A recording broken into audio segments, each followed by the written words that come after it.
the beginning a little bit, just to maybe you could give it just a little background on yourself. I Sure. remember MyerEmco and the various things you've done over the years. So if you could just talk a little bit about yourself and about SVS. Happy to. First of all, thanks for inviting me to this. Very nice to be with everybody. Um, I'm a passionate audiophile. That's the first thing you need to know about me. I've always been. I've been in this space since 1987. So I'm an old fart. I apologize for that, but that's what I am. But I've never lost my passion for great sound. And now I'm president, CEO, and managing partner of SVS. And I'll tell that story in a minute. I did start in retail, which was extremely helpful because it allowed me to go hear what people want. I was at MyerEmco for just about 20 years. Maybe you guys remember that. It was we got that. I was president for the last 10 years of it. Mm-hmm. We took it from 3 stores to 10 stores. Was all in the DC area, and it was a great experience for me because I learned what people really want, and how people sort of view great sound. And one of the things I believe, which I have come to be able to express, is that one big problem with the audio space is that most of the manufacturers believe that nobody really cares about great sound anymore. And they design products that either target a very narrow band of wealthy, aging men. No offense, I'm one of them. I don't know if I'm wealthy, but I'm a man and I'm aging. Um, and basically assume that the rest of the world, the other 80% of the world, doesn't care about great sound. Um, but I found that not to be true working at MyerEmco, that I could get people very passionate about great sound. And I have always been passionate about great sound just by painting a picture of the possibilities. From when I left MyerEmco, I was invited to move into the manufacturing sector, and I worked at Monster. You guys probably know the cables. What you may not know is Monster was also the company that started Beats and the headphones. And I was there at the beginning of Beats, and we took it from nothing essentially to into. I was there 2 years. We took it from nothing to the number one uh, headphone in the world at that time, and we took that was a category that the average selling price of headphones at the time was $16, and we launched Beats with a $300 headphone. Now, a lot of people will say those headphones didn't sound good. You might feel that way, or you may not. But what we learned was that there's a bunch of people, youthful people, that will pay $300 for a headphone, and they believe that was the best freaking headphone on the planet. And it made me realize that it's not true that no one cares about great sound, that you just need to paint a picture of it for people and create experiences that are within reach of normal people. And I left Monster and Beats was a crazy environment, as you might guess. I remember touring with Lady Gaga, believe it or not, trying to sell Gaga headphones at the shows, and just wacky, wacky stuff, hanging out late at night in Berlin with Dr. Dre. I mean, it's experiences I would never trade, but it was just wacky. And I don't know that there was a true passion for great sound there. There was more of a passion for celebrity culture and those kind of things. I got the opportunity. SVS was having a tough time. I got the opportunity to buy SVS with 2 partners 10 years ago, almost to the day, and it had a passionate cult following, massive subwoofers, no speakers, and only an internet direct presence. And I just saw some potential there. So what we didn't want to lose that passionate following, which we never have, just to say. We've never lost the passionate lovers of bass that always have loved SVS. But what we tried to do was broaden out the appeal by creating reference experiences. The first thing we did was create reference experiences with smaller subwoofer form factors. And then the second thing we did, I brought in some world-class speaker designers because the big mistake subwoofer companies make is they think they have the whole world figured out. And so they try to design speakers with subwoofer designers, and that never works. That never ends well. And so we brought in some world-class speaker designers. We leased space in Ottawa at the NRC, which is the Canadian government facility that has anechoic chamber, calibrated listening rooms. And we camped out in Ottawa for months and created our Ultra Series speakers, which were extremely well received, and later our Prime Series speakers. Fast forward to today. Last year, our Prime Pinnacle speakers won that same ISO award, but 60 plus audiophile magazines, for the best speaker in the world. They're an affordable tower, $1,600 a pair tower, that won the best speaker in the world at the same time as one of our subwoofers, the 2000 Pro Series won. That's never happened before, that the same company won for a speaker and a subwoofer. So we're now the #1 branded subwoofer in the world, thanks to support from people like you. And we are in the top 5 searched for speakers in the world. What a lot of people don't realize is speakers are actually the fastest growing part of our world. And that's been really gratifying. And it's all been really, we've never lost our passionate commitment for great sound. There's a lot of kind of niche audiophile companies that are passionate about great sound like we are. Sometimes, though, they're so niche that they can't afford to bring rigor and engineering expertise to it. And so, we used to, a couple of the speaker designers would joke, it's a couple of guys in a garage, take a sip of beer, solder the crossover. That's not necessarily going to be a rigorous, that's not going to have a rigorous engineering backbone to it. So we try to combine our passion for great sound with rigorous engineering, testing in anechoic chamber, and calibrated listening rooms to bring a combination of passion for sound and engineering expertise and rigor to the space, and keeping it within affordability, within reach of normal people. Now, that's kind of the picture I would paint of SVS. All right. Gary, I wanted to ask you about from the, I wanted to delve into the audiophile side of it. What are your more popular subs for the audiophile? I know the Micro 3000, right? That's very popular with the dual 8s, but I guess because you guys also know that audiophiles like to pair up, that you do special deals for like the other models too, so where you can get a great deal on 2 subwoofers, and that seems to work well as well. That's a great question.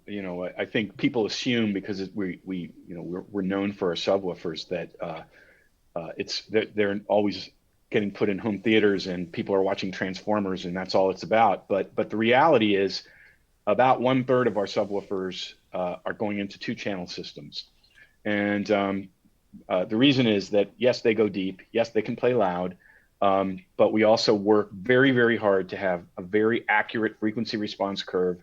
We're known for extreme speed and transient response, so that our drivers and we create experiences where it basically is pinpoint, stop and start on a dime. So a great subwoofer should complete the audiophile experience and not detract from it.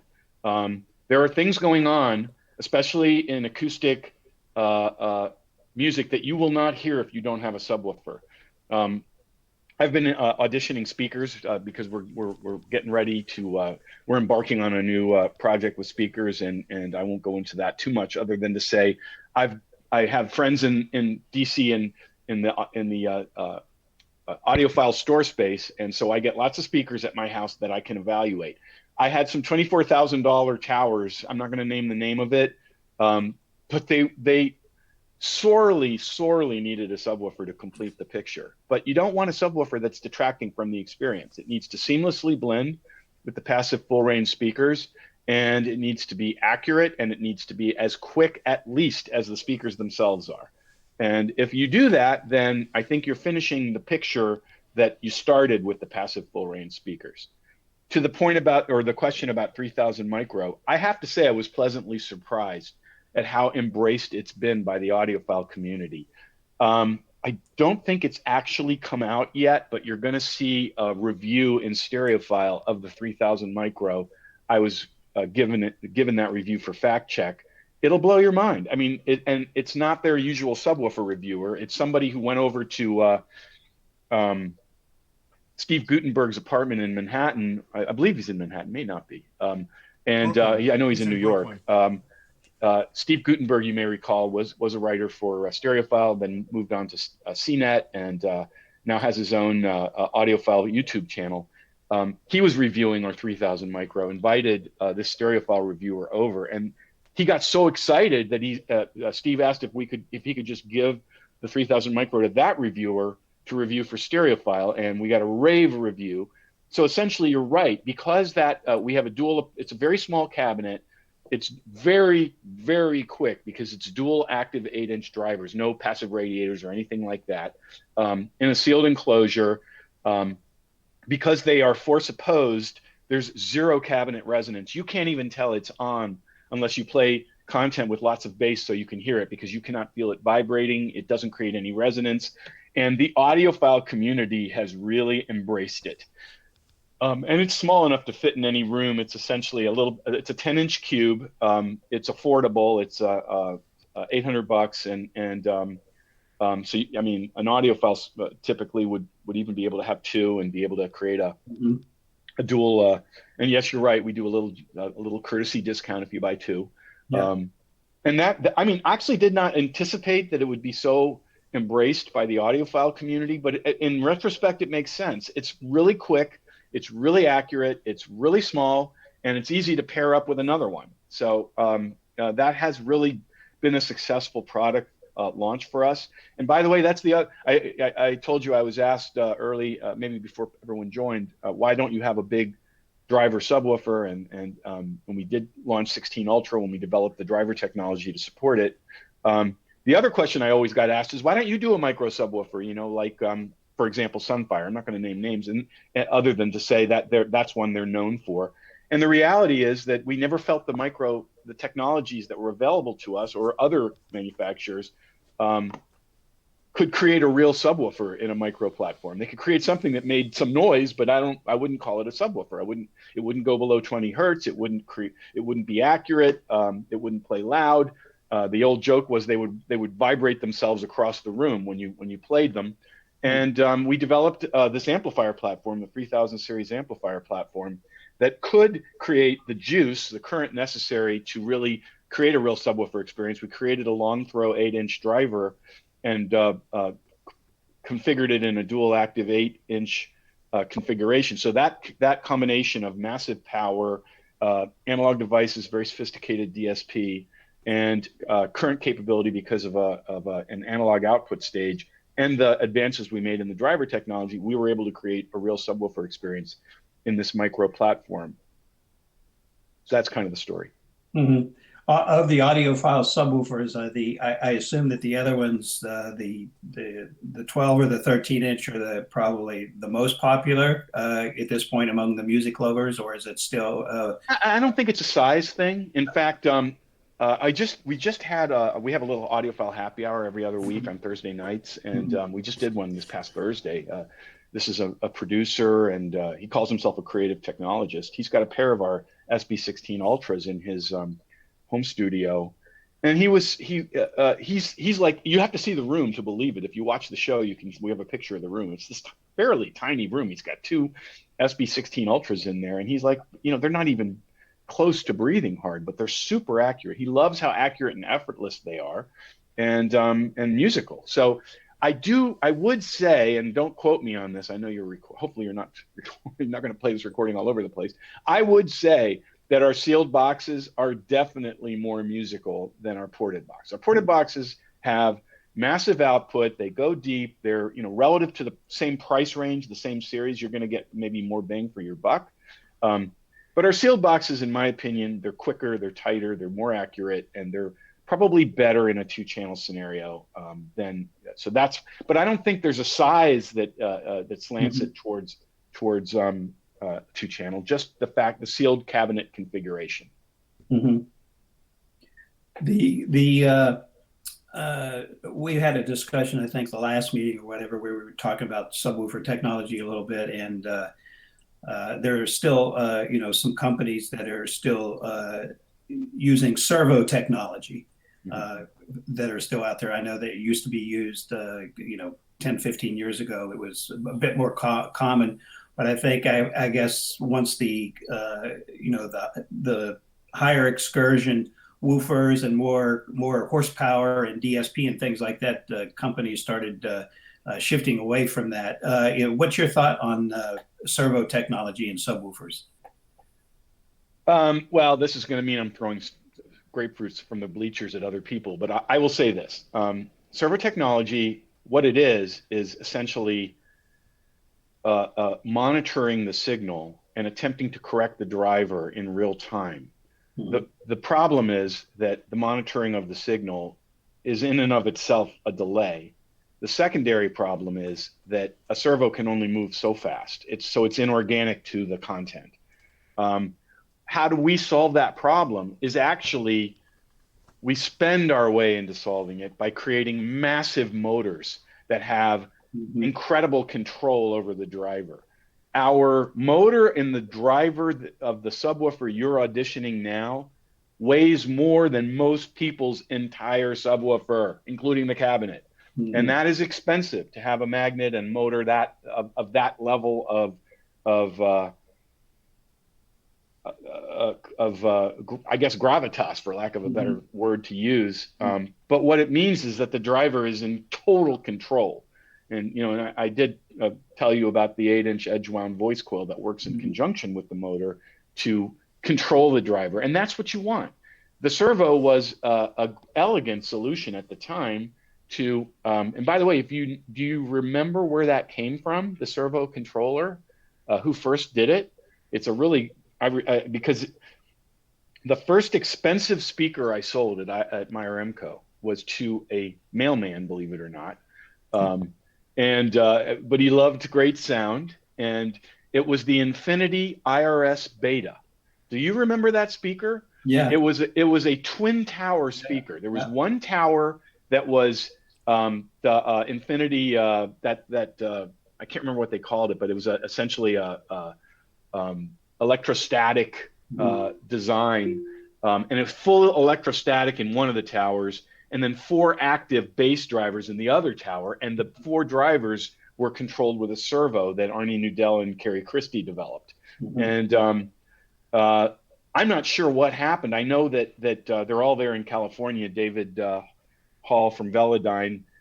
Somehow Velodyne subwoofers at the highest end started getting servos. I'm not sure how that all worked out, if they licensed it or he came up with his own way. But that's really the story. The first ones were on Infinity, the Infinity towers of the IRS Beta, and if you remember, the IRS 5. The IRS 5 was the world's first super expensive mega speaker. It was $50,000 at the time. That was so outrageous that retailers wouldn't even put it on their floor. And now, of course, $50,000, you guys probably don't even blink. But it was, at the time, it was absolutely shocking.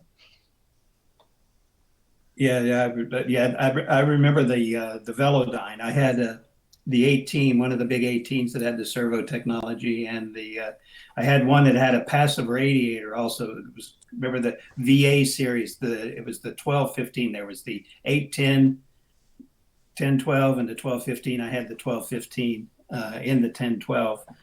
But they weren't massive subs, whatever, like 80-watt amps or whatever. But they were decent in their day. The 18 was big, had a lot of low-end performance, but it had mechanical hum coming from the transformer. They had a big problem with that, but I remember us taking that apart and trying to dampen it so that, because you were getting so much noise at the quiet part of the movie, because the transformer was humming inside the box. Well, they got a transformer that's moving the driver, but also controlling the servos. And so it's almost like you're wasting a lot of energy moving. Obviously, you want energy to drive the driver, but then you have other energy going in there correcting the mistakes or attempting to. And so there's a lot of problems. It's a very elegant solution from 20 years ago. But and people have said to me, Gary, SVS is the Velodyne of today. I take that as a great compliment, but that doesn't mean that I want to use 20-year-old technology. We want to use, and we do use, state-of-the-art technology. We're playing with we're playing with things that no one's ever done before. In future generations of product, you'll see things no one's ever even thought of before. In terms of, for example, in your subwoofer in the 4000 series, the ones right below that, we have voltage regulator. No one's ever done that in a subwoofer. The reason is that subwoofers use a lot of power, and power is inconsistent all over the world, including in the US. And so rather than have the subwoofer's performance decline, we put a voltage regulator in there. And because of that, the voltage can vary between, I'm not an engineer, but between, I think, 80 volts to 140 volts in the US, and it doesn't matter. The subwoofer's performance will be the same. And but to push the envelope of what's possible at the very high end without making people have to rewire their house, we're working on other issues with power supplies so we can create even more groundbreaking performance in our space.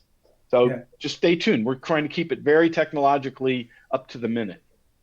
Yeah, I wanted to just step in here and ask the members here, how many of you guys are using subwoofers in your audiophile systems? Yeah, including myself. I know Dave Radin, of course.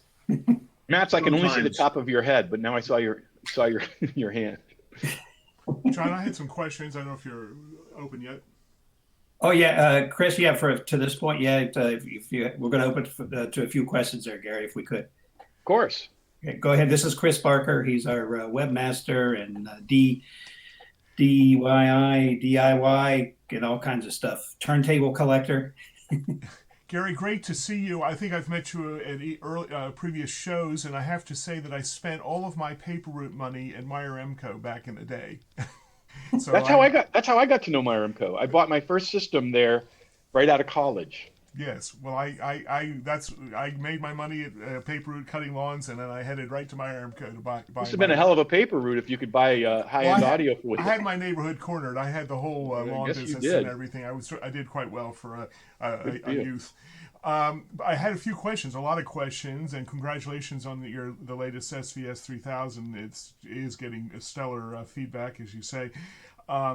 What I'd like to explore, and you touched on it a bit, is in the technology realm, is the use of DSP in audiophile systems, and also maybe talk about, since you've got the powered subwoofer, right now I believe your monitors are passive, maybe the idea of maybe a powered monitors to hook up with your sub, and have you've got your app, which is one of your secret sauces for integration. I've explored a bit in my own work in getting that integration with other speakers using the high pass filters, low pass filters. That can be make or break, I think, a lot of audiophile systems. And as you know, a lot of audiophile systems today don't have any controls whatsoever.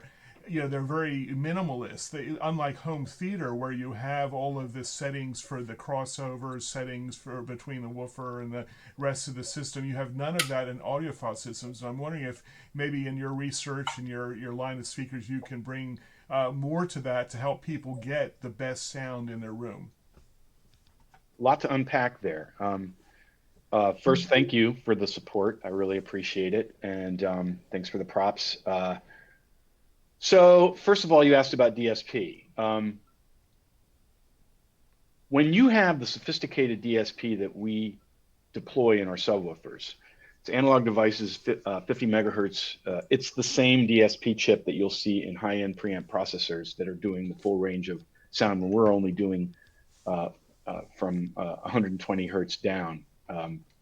What it allows us to do, one thing is we have this app where you can, down to almost the molecular level, you can make adjustments, and audiophiles love to adjust things. So this gives you the ability to do it in the digital domain with zero downside, really. There's no downside. You're not like the old, 24 band equalizers and whatever, fine, but they create lots of phase shift and lots of problems when you mess with the frequency range in the analog domain. When you do it in the digital domain, you just do it. It's just, as long as the processor is sophisticated enough to do it without distortion, there's no downside. Now, an audiophile might say, I don't want to really mess with it in the digital domain at the higher, mid-range and high frequencies. It's a debate, but in a subwoofer, there's no debate. It's absolutely preferable. The second point about that is, because our analog device's DSP is so sophisticated, we're able to craft a response curve that deploys room gain, and I'm going to explain that in a second, but deploys room gain in a way that enhances the performance of the subwoofer without detracting from its accuracy. Room gain is basically how a sealed box subwoofer loads to the room. And subwoofer brands don't talk about it because room gain usually creates boominess, meaning you can't, most subwoofers cannot control the enhancement of the bass where it occurs. So it'll occur at certain frequencies, but not others. And so it's just a boomy subwoofer. It's not a benefit. What we do is acoustically tuned room gain using this very sophisticated analog devices DSP and the response curves we can create. And so a sealed box, the delta between the output of a sealed box and a ported box becomes narrowed without sacrificing the accuracy and quickness of the sealed box. So that's a lot of the benefits of the DSP. It allows us to craft to such a granular level the response curve, the limiting, so you don't overdrive the amplifier. So many things we do that make the subwoofer create a really positive listening experience for either a home theater or two-channel system. And a lot of it's because of the sophistication of the DSP. Now, your other question was, why don't we have a powered speaker? So I'm just going to get up for a second, and you're going to see my little Peruvian tapestry. I want to show you something. Hopefully I can just grab it here.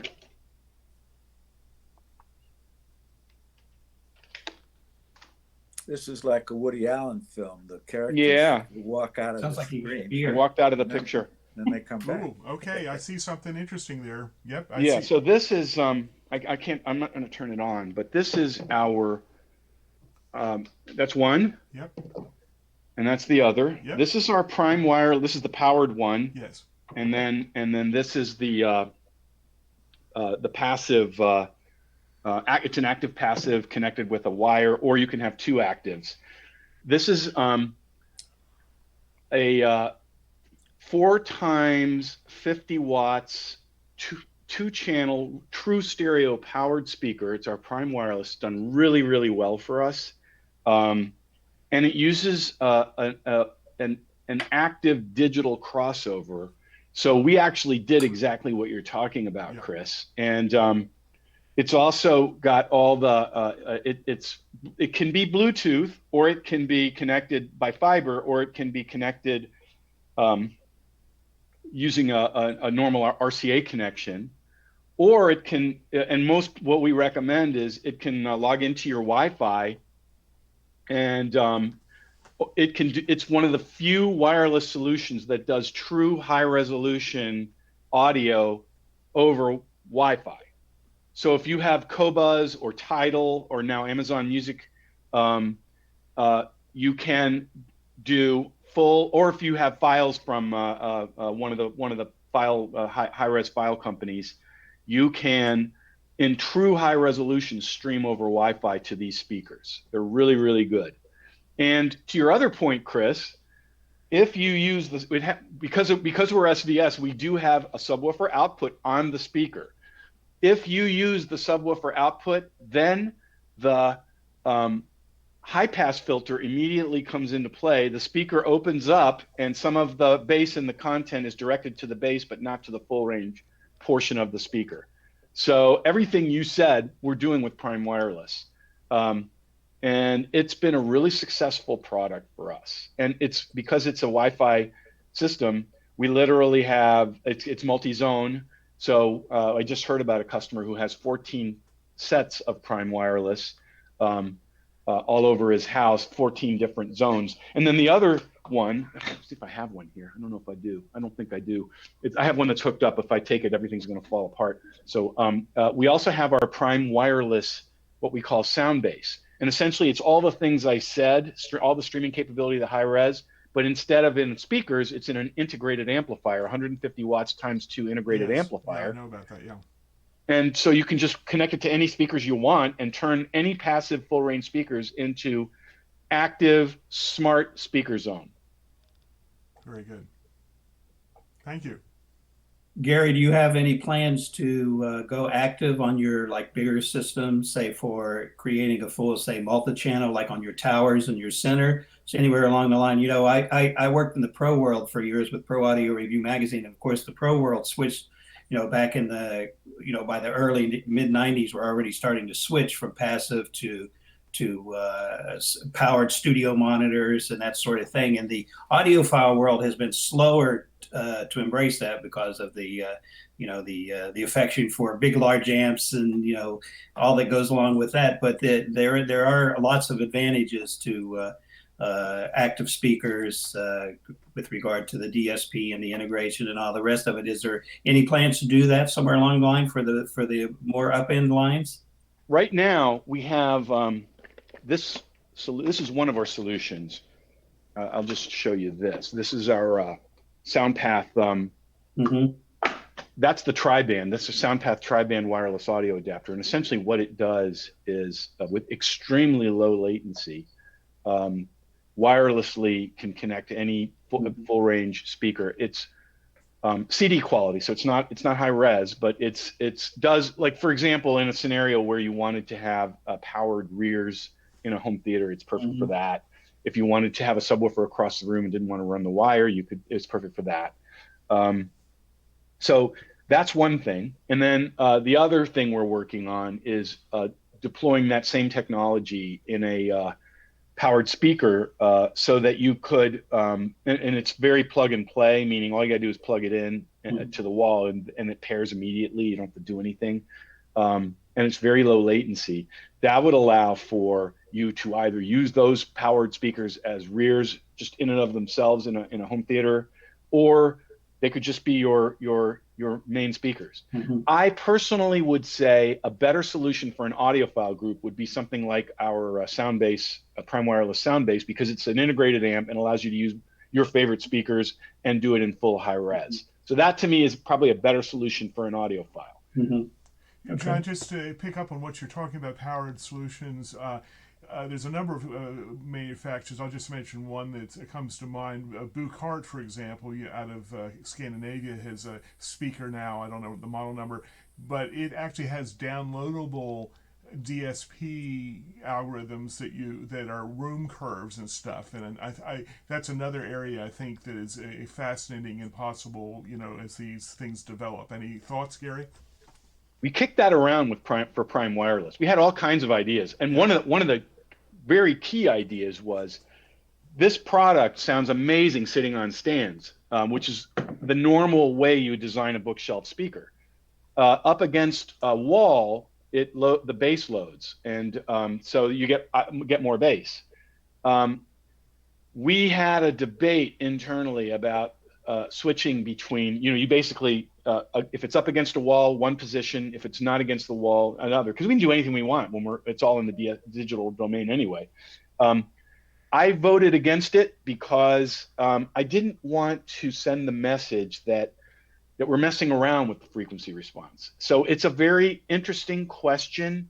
I don't know the answer. I wanted to send the message that we were trying to create as pristine and accurate of a speaker as any speaker you guys would review or have in your homes. I didn't want it to have this sort of gadgety feel to it. I wanted it to feel pristine, but I have to admit, it was more a marketing decision. I think the idea of a switch where it's up against the wall, it has a different response curve than when it's sitting out in the center of the room or on a stand.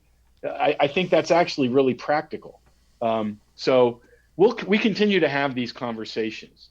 This was one where I outvoted our engineers. I guess it's not a democracy because it was just me. But that can always change. All right. I'll open it up to others. Questions? Dave Radin? No, I don't have any. Alan Goldberg's also waving his hand. Okay, Alan? Where'd he go?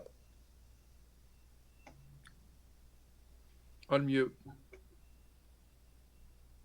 Yeah, Alan's on mute. Oh, Alan's on mute. And so is Dave, actually, as I see here. Yeah, he just muted up. Hang on a second. I'm not on mute, but I have nothing to say. I never have nothing to say. Can you tell?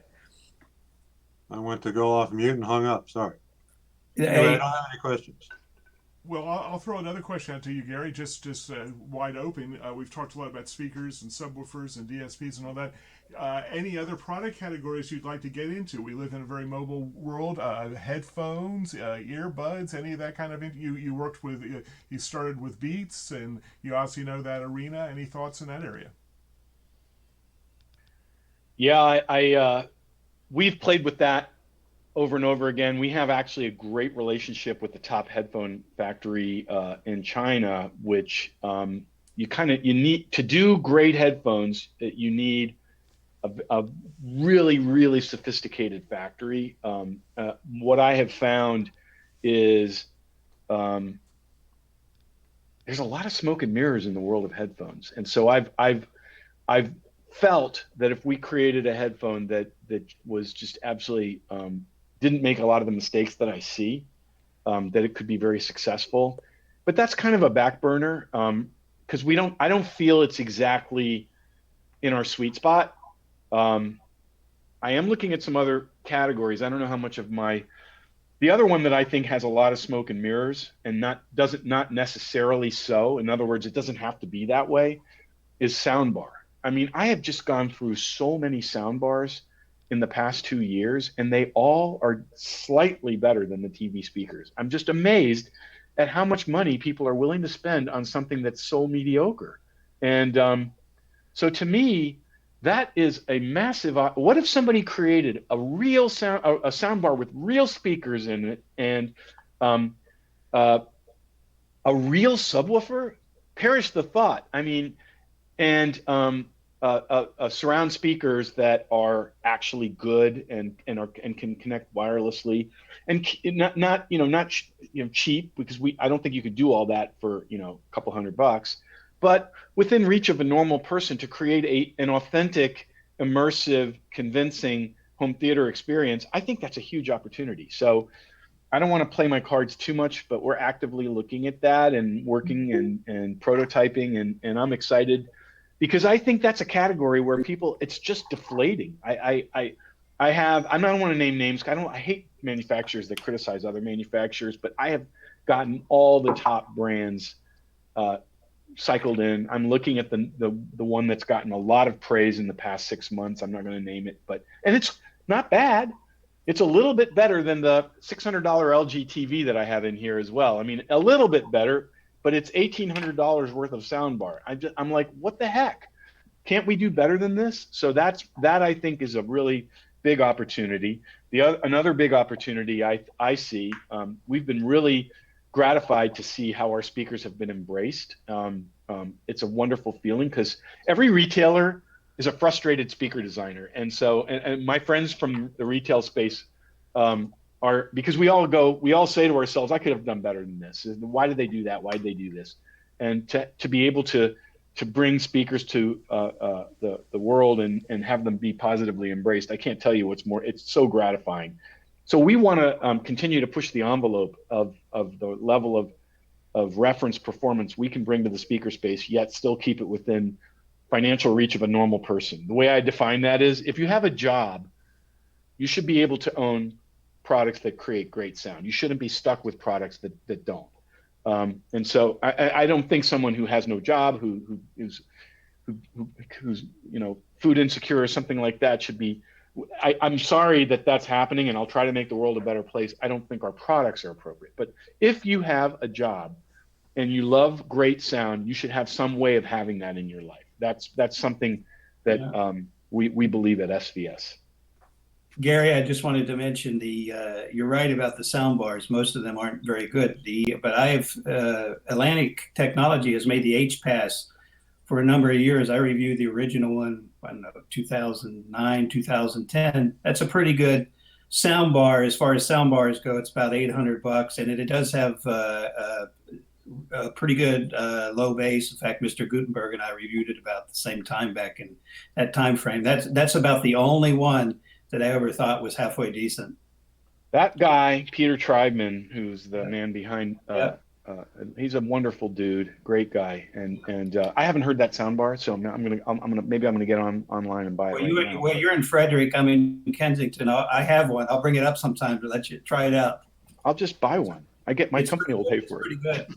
If it's that good, but I think they're a very niche company, so I think if we have a way of maybe bringing it to more people, because we're now, fast forward to today, we're not an internet direct company anymore. We're in 400 Best Buys. We're all over the country and the world in top retailers.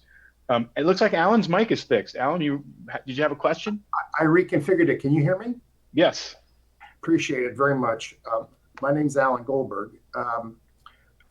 Just briefly, background, I've had subwoofers for a long time, ranging from real fat, nasty, unpleasantly uncontrolled JBLs to more modern, refined units. I don't have an SVS, I apologize, but I know you guys make your— How dare you? Wait. I know you guys are making great subwoofers. I've had some experience working with the two subwoofers I'm currently using. They're both by Martin Logan. The second one is the more modern one with full DSP and control from a cell phone, and a lot of and wireless link, a lot of things which are really important to loading up the room and getting the listener properly parked to appreciate what the subwoofer is capable of doing. So my question, I'm trying to better understand what the package from SVS provides to assist in two important things about a subwoofer. One is localizing where the subwoofer should go and where the listener should go. And the second thing is getting it to best blend with the rest of the system. You spend an enormous amount of time, I found, working on both of those angles, and I don't know where strides are currently being made in those two areas. Again, the two areas are figuring out where the subwoofer should go and the listener should go. And the second is blending it with the rest of the system. So, a couple of things. I think Martin Logan is, unlike most of the speaker branded subwoofers, I actually believe Martin Logan is one that makes legitimate products, ones that I could own. That said, I think you'll find that relative to any speaker branded subwoofer, we're going to, at the same price range, deliver a more complete subwoofer experience. I'm not going to name names of any brands other than to say that. That's what we're known for. Like, what we're known for is priced in the same price range as speaker branded subwoofers, but performance of the mega brand subwoofers, the really expensive ones. I mean, I could make a case that our SB16 Ultra is the best subwoofer in the world, or if not, our PB16 Ultra. I could make a case, and it's one that there are subwoofers that I think kicks around the room that are 3 times its price. And there's a review in Stereophile that basically says that. Imagine what 2 of them would do. To your question about placement and setup, a great subwoofer should do 5 things really, really well. And if it does those 5 things really, really well, the rest is not that hard. Number 1, it needs to have extreme low frequency extension beneath the threshold of audibility. Number 2, it needs to do that at whatever volume level the user wants, because if the amplifier limiting creates an end to that, then the subwoofer disappears when the content is rising to its peak. Number 3, needs to have accurate frequency response, the exact frequencies in the exact proportion that are supposed to be there. Number 4, as I said prior, speed and transient response. And number 5, to your question, Alan, it needs to seamlessly blend with the full range speakers. So if you go onto the svsound.com website, you will find our speaker subwoofer matching tool. You tell it your speakers. We have thousands of specific speaker models listed. It will tell you SVS subwoofers that are, in our view, the best match for those speakers, and also give you the crossover points for the best blending with those speakers. To your question about room placement, we have, unlike I think every other speaker brand on the planet, we have a very large team of customer service experts. All of them, I mean all of them. None of them are like the kind of person you'll get when you call Verizon or something. They're all dedicated audiophiles who wanted to be in the space, and they love this, and they've lived with our products their whole lives, or our type of products, and they're exhaustively trained, and they will help you to figure out how to place we would never tell you where to sit. I've never been asked that, but we certainly will help you figure out where to place the subwoofer, or how to figure out where to place the subwoofer. They're really, really good at that. They're also really, really good at configuring the product, and can give you really, really good advice on what to do. But I would also say the short answer to your question on placement, cut your budget in half and get two. Because if you have two, 80% of the anomalies associated with placement go away. 80%, not 100, but 80%. It's highly unlikely that with two subwoofers in the room, you're going to have a problem. I understand that, and I totally subscribe to what you're talking about. And again, I just want to apologize. I haven't gotten around to buying your subwoofer yet. All right, but I'm going to be reaching out to you to get you to do that soon. I know. I'm kidding. And it's okay, and I can afford it. It's okay. And let me just make one other comment. If buying 8 subwoofers solved problems in somebody's room, I'd advocate for that too. But here's the deal. My experience with subwoofers goes like this. Getting them to perform well and getting them to blend well with the rest of the system and getting them to create convincing effects during movie watching depends a great deal on how well everything's set up, including the room. I agree with that. Okay, so the tools that are provided, I'm not saying you guys aren't doing it right. Believe me, I'm not saying that at all. The more modern Martin Logan that I have, I'm not married to Martin Logan. They just are what I have. The more modern Martin Logan has the more modern interface, meaning you've got a cell phone with a reasonably well prepared mic and a DSP setup that allows you to monitor how that subwoofer is pumping the room with stuff and how you're hearing it where you're sitting. And what I found was that an enormous amount of time is spent, and I might add it's productively spent, figuring out where best to put that subwoofer relative to where I want to sit to watch a movie. I was very surprised, for example, to discover that the very best place in my room, and this listening room that I use, is enormously long and relatively narrow. It's almost 40 feet long, because it's a large family room kitchen arrangement, and I only get half of the room. But the best place to put the subwoofer, interestingly enough, was right under the fanny of the person who's watching the movie. Well, I can't speak to your specific situation. What I can tell you, I hear you, and I understand. What I can tell you is this. Yeah. We don't use microphone-based solutions because microphones don't measure bass very well, number one. And number two, the kinds of solutions that you may think you're measuring something, but you're really not, because it takes an extremely sophisticated microphone to capture the bass. Secondly, the kinds of corrections people try to make in the realm of subwoofers basically do nothing more than suck power out, because you can't really fix phase cancellation with adjusting frequency response, because the phase cancellation is going to be there no matter what. So what I wanted to say to you, Alan, svsound.com, although you wouldn't need to buy from that, we'll give you the support no matter what. We have a 45-day audition policy. We pay the shipping both directions. So if you don't like it, you ship it back to us at our expense. You should, if you're in the market, give it a try. See if you can get it to perform to your satisfaction. If you like it, keep it. If you don't like it, send it back. And tell your compatriots here in this group what your experience was like dealing with our customer service experts. I think you'll be pleasantly surprised. And by the way, the sophistication of our app gets praised a lot. Even the one thing we don't do, and for the reasons I said, we don't create a microphone type of scenario. By the way, we're looking at that. There are ways to do it. So it could happen, but I think that the kinds of correction that comes with preamp processors and surround sound receivers is typically more sophisticated than anything a subwoofer brand could do, and you wouldn't want to use both.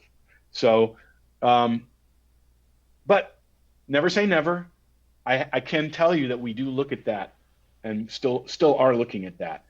I predict you'll be pleasantly surprised with your experience with our products, and I'll leave it at that.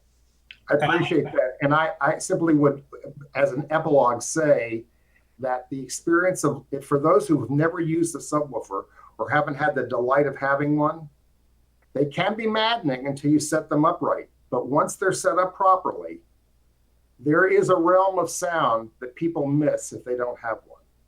And it is a really useful, valuable tool. I just am arguing that the more modern things that are being made available now are making things which were brutally difficult to do in the past a whole lot easier. I was just trying to explore what SVS is doing in that arena. Well, I think you probably won't have a problem without our help, but most customers do call us and we help. So, imagine instead of that trial and error that you went through, that you had a human to sort of give you some pointers. They're working 7 days a week. You can call them. I believe they start at noon they start at 10 on Saturday. So they're there right now, and you can call them and you'd be, or chat or email, and you'd be, and by the way, we don't require you to own SVS products to deal with them. So you could even call them about your Martin Logan. Alan, I have a question for you. Go ahead. Alan, John Gatsky, I have a question for you. On your Martin Logan, you set it up with the perfect bass kit with the external microphone or just a microphone on the phone? I have an older system that has, you buy an additional mic from Martin Logan. It ties to a PC. Right. You play those games. That is another level of headache I would not recommend to someone. But the mic is more accurate than a phone, than a microphone on a phone, especially really below 40 hertz. Totally. Microphones are way off. Totally correct. The second Martin Logan, though, is the more modern unit, which has its own set of tools, which are handheld. Far easier when you're sitting in the theater position and you've got to make an adjustment on the subwoofer. It's a whole lot easier to hold that controller in your little hand than have to run across the room all the time and turning knobs. Well, so, I thought you knew we do have an app that has all. I saw that, and that's fine. But okay, I'm not pushing Martin Logan. Please don't. I'm not trying to distract from the bright light that I'm seeing on the screen right here coming from Gary. Gary and what he's doing in his company is clearly right on the mark. I'm just saying that in setting it up, there are a couple of things I've noted. One of them is the room plays a big role in subwoofer performance. I mean, there's just no other way around it. And I was really surprised to discover where, from my listening spot, the very best place was to park that subwoofer. Humor me for just a second. One of the rules or suggestions that's made for somebody putting a subwoofer in is you put the subwoofer, you put the subwoofer where you sit. You put it on the chair and you crawl around the room listening for the sweet tones to see where, the best choice would be from that path to parking the subwoofer when you're finally ready to have this thing set up. And you can try that. I was surprised to learn from direct experience that the end results aren't always the best, in my humble opinion. It turned out that for my room, the best place to put the subwoofer was right under my fanny, right behind me. Okay, and that's what you discovered, and the tools, all I'm getting at is that the tools, the sweeps, the tone generators, the blending with the existing system all help solve that issue. It sounds like you're happy with your situation, so great. I mean, there's many voices in the room. I was just answering John's question. I'd like to be a voice for a second. I've done some experimentation with trying to get decent, smooth bass response anywhere in the room. And the answer I found was that you need 4 subwoofers. And there's a number of different people that say you have to do it this way, that way, the other way. And the approach I settled on was you can have 4 subwoofers. As long as they're not all in the same place, you'll have good bass. And that's not 100% true, but it took me about a half an hour. I had 2 woofers or subwoofers, woofers where the front, left, and right speakers are, and then 2 other points in the room. I have 2 other subwoofers, no EQ, no DSP. Bass for the subwoofer range is flat everywhere in the room. Not where I'm sitting, not where somebody else is sitting. Everywhere in the room, it's flat. And when the bass doesn't have peaks and valleys, it's much easier to get it to blend in with everything else. So that's my answer to you. And you know, all you need is a calibrated mic. You know, a U mic is what, $75, and True RTA, which is a software program with a 1/24 dB octave RTA. I think it's like $50, and a laptop. And you can get, with a little bit of time, you move your subwoofers around, you'll get flat bass. Gary, I think you would endorse buying 4 subwoofers, wouldn't you? I have one kid just finished college, thinking about graduate school, so and another one who's entering. So yes. And listen, I tend to come around to what David said a little more than what Alan said, only from the place of, rather than just obsessing over where it is, you can easily just and especially if the brand you're using has a spectrum of technology that doesn't change regardless of the price you pay, then here's the rule of thumb that I would give you. 2 subwoofers reduces 80% of the room anomalies, phase cancellation, and standing wave distortion. 3 subwoofers takes it to about 87%, and 4 subwoofers takes it over 90%. So for the vast majority of humanity, 2 subwoofers is a phenomenal fix for any room anomalies. Mm-hmm. And we never do demos with more than 2 subwoofers, obviously. And I go around the world doing demos. Obviously, I could have 4 or 10 subwoofers if I wanted to. I agree with you, David, that 4 subwoofers is the optimal.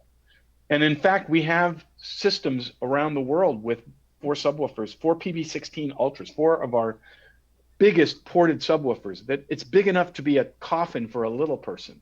And we have theaters around the world that have 4 of them, and I'm thrilled. But I also, as I said at the beginning of all this, you guys are part of our target, but you're not all of our target. I want normal humans, not people who are passionately embracing this as a hobby, but normal humans who just love great sound, love their content, go to live concerts or go to blockbuster movies, and they want to, and nobody's telling them they can have those wonderful experiences in their home. And if we can do that, we can raise the economies of scale, which we've done, so that we can bring technologies to a $500 subwoofer that's never been done before. I would almost say to you, Alan, get a couple of our newest one, SB1000 Pro. It's a $500 subwoofer. You will be dumbfounded with the technology that's in it. And I've got my checkbook already. You can finance it. You can use your credit card. And this is good. This works good. If you don't love it, tell your friends in this group, and I'll own it. I'll own it. I won't debate it. But I think you'll be really impressed, and that's part of our mission. And by the way, I can't charge down every path. There are lots of paths you can charge down technologically. We try to pick the ones that yield the most perceivable results for the listener. And because that's the path that creates the best performance relative to each price range we're in. Those are the kinds of sort of constructs we have to work with.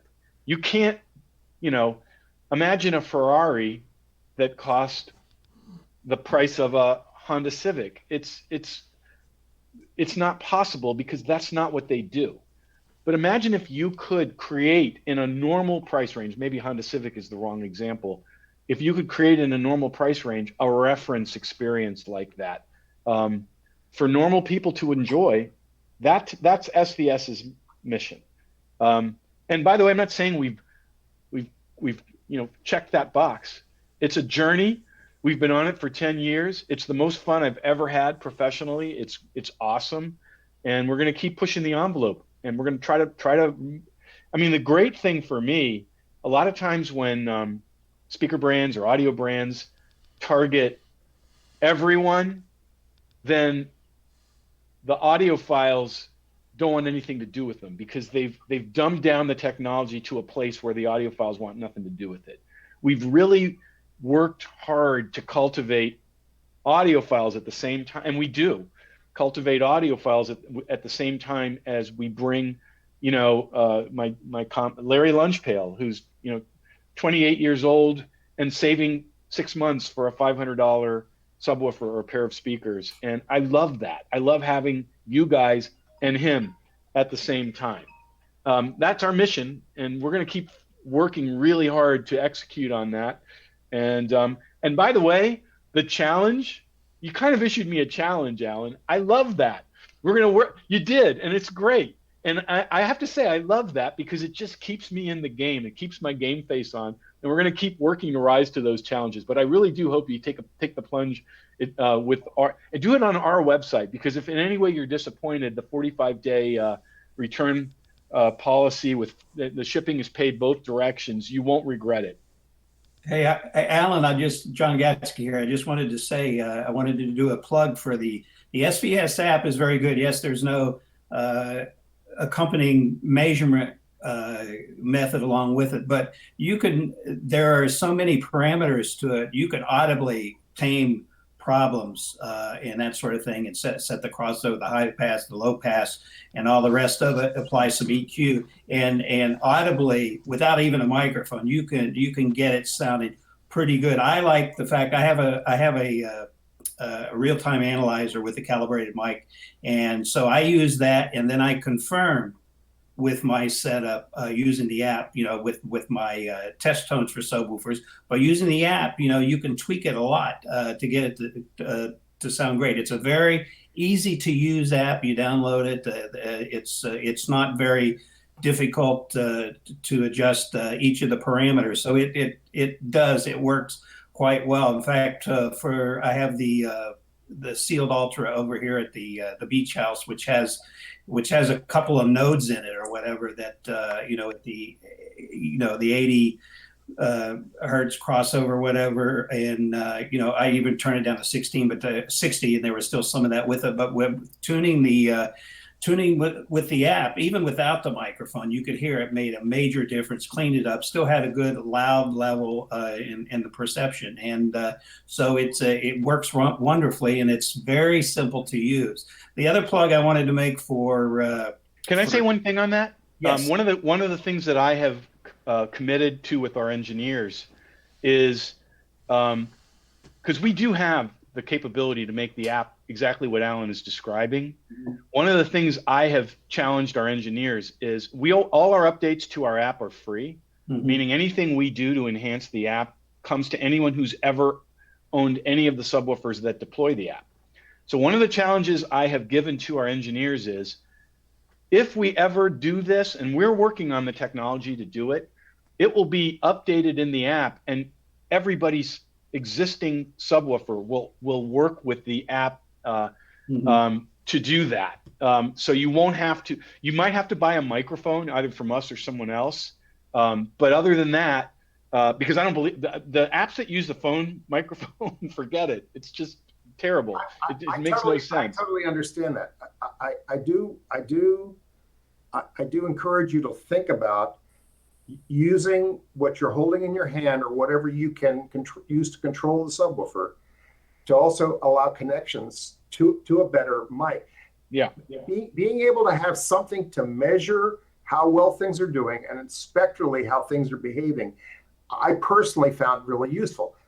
I'm not plugging or not plugging any brand. I never thought I was going to give up my Saturday morning for an infomercial for Martin Logan, but it's okay. No, listen. I'm totally kidding. I'm completely kidding. In fact, those guys are friends of mine. I like those guys. Martin Logan and Paradigm are the same company. So talk about. Yeah, I'm not pushing Martin Logan, nor am I detracting from them. I will tell you that are there any other subwoofers you prefer to SVS? I'm just curious. I'm super kidding. I really am. I know. If you get to know me, you'll know I have no filter. Okay, so here's the takeaway. The older one is an older technology, which is brutal on the owner. It's really hard to set it up, put it in the room properly, and get the levels right. It's a bitch. Even with software that came with it, it's a stinker. The newer unit is using modern DSP and an app that goes on the phone. You can control it right there. I'm not saying you guys aren't. I see you have that app. In fact, I'm looking at the picture of the 3000 micro as we're talking, and I see the phone next to it with all those nifty sliders and everything. Cool, totally cool, and really useful. My personal experience is getting that subwoofer in the room loaded up properly relative to where you're sitting is a big deal. It takes some experimentation. I think it's worth it. I would do it again if I thought it would be beneficial, even with a new brand. And I just was curious to know how you guys were exploring that.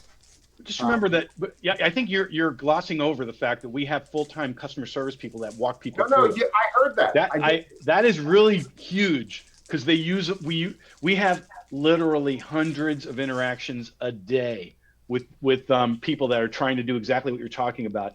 And Martin Logan doesn't have that, so they have something in the app that does that. But it's all.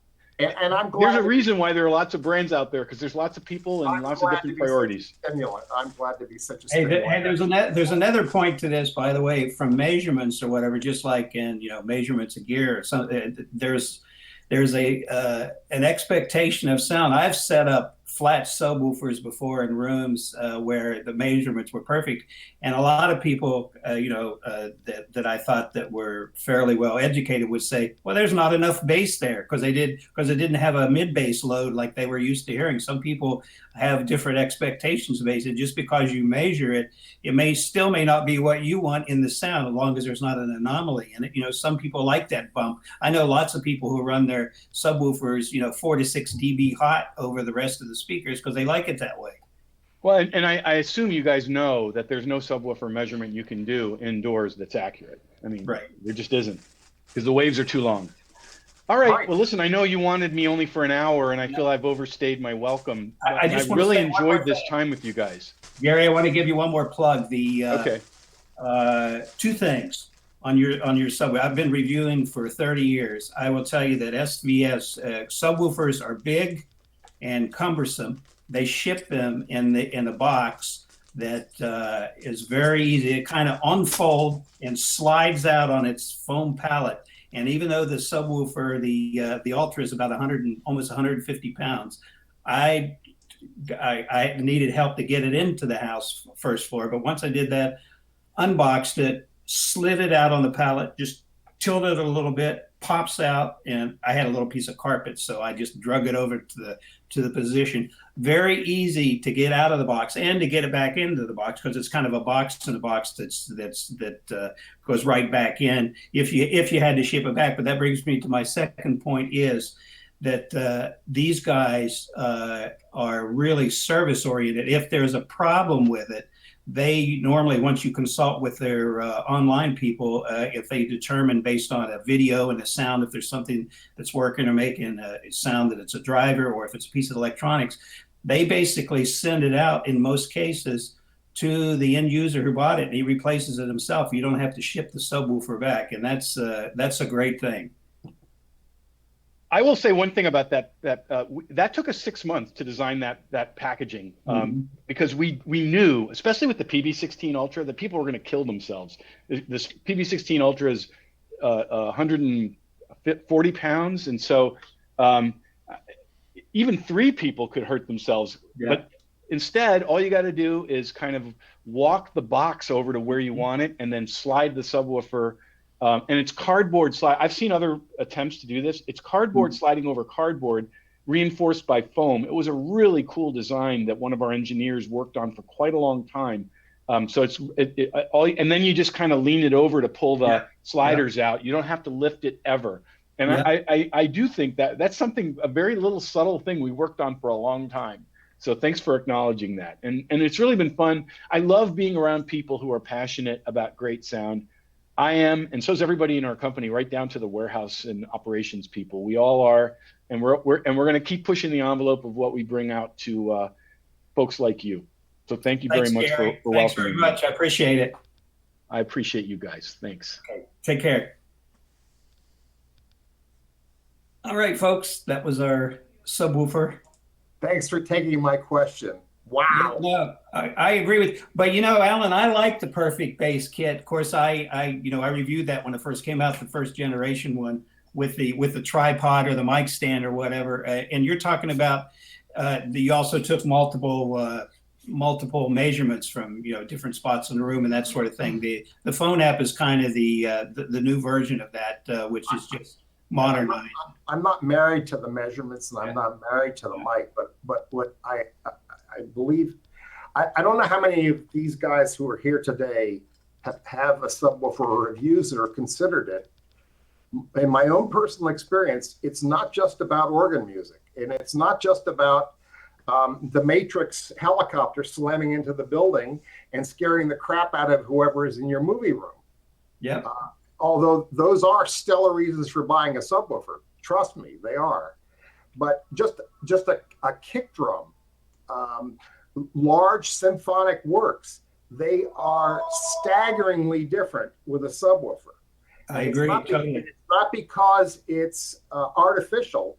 You just don't realize how much stuff goes way down, and you can hear it.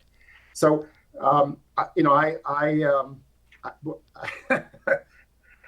I understand Gary's position. I certainly hope the rest of you don't understand that I'm not pushing any brand. I'm simply reflecting on my own personal experience.